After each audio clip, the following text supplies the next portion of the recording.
মানুষ 5 দিনের আলাপই ভোলে না, আর আমাদের তো 5টা বছর। ধন্যবাদ তোমায় এতটা যন্ত্রণা দিয়ে দূরে সরিয়ে দেওয়ার জন্য। এতটা কষ্ট না দিলে হয়তো বুঝতেই পারতাম না কষ্ট পাওয়াটা মানুষের কাছে কতটা মূল্যবান। সেদিন থেকে বুঝে গেছি যে তোমায় বোঝানোটা বৃথা। সেদিন থেকে পুরোটাই চুপ হয়ে গেছি। না আছে যুক্তি আর না আছে তর্ক। এখন আশা করি ভালোই আছো। আজ তোমার উদ্দেশ্যে একটা কথা না বলে পারলাম না। নদীর এপার কহে ছাড়িয়া নিঃশ্বাস, ওপারেতেই সর্বসুখ আমার বিশ্বাস।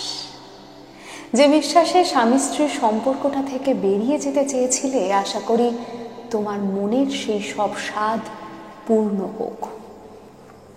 ভালোবাসা বা স্ত্রীর কর্তব্য নিয়ে কিছু বলবো না, শুধু এটুকুই বলবো, ডিভোর্স পেপারে সই করার পর আমি হব তোমার প্রাক্তন স্ত্রী।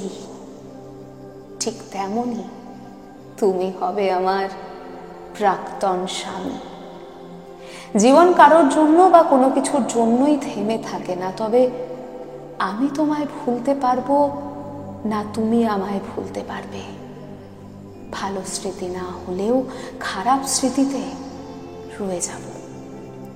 তবু আমি তোমার প্রথম স্ত্রী আর তুমি আমার প্রথম স্বামী। ডিভোর্সি দাগটা দুজনেরই লাগবে, আর আমার জীবনের এই দাগটার জন্য আমি তোমায় মৃত্যুর আগের দিন পর্যন্ত দায়ী করে যাব। ক্ষমা কোনোদিনও আমি তোমায় করতে পারবো না। যে অন্যায়গুলো করে গেলে শেষ পর্যন্ত তার কোনো ক্ষমা নেই। তবে খারাপ চাইবো এই মানসিকতাও আমার নেই। যাই হোক, কথা দিয়ে কথা না রাখার মতন মানুষ ঠকানোর মতো কাজ আমি কখনোই করি না, যেটা তুমি সম্পর্কের শুরু থেকে করে এসেছো। আমি হাতে গুনে বলতে পারি তোমার কথা দিয়ে কথা না রাখাগুলো। জানি এখনো তার কারণ হিসেবে আমাকেই দায়ী করবে, যেমনটা বরাবরই করে এসেছো।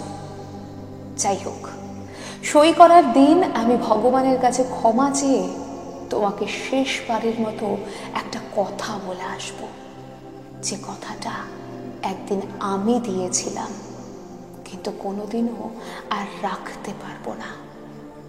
বেশ, আমার সাথে তো সুখী হতে পারলে না এ জন্মে, আগামী দিনে হয়তো নিশ্চয়ই কোথাও হবে।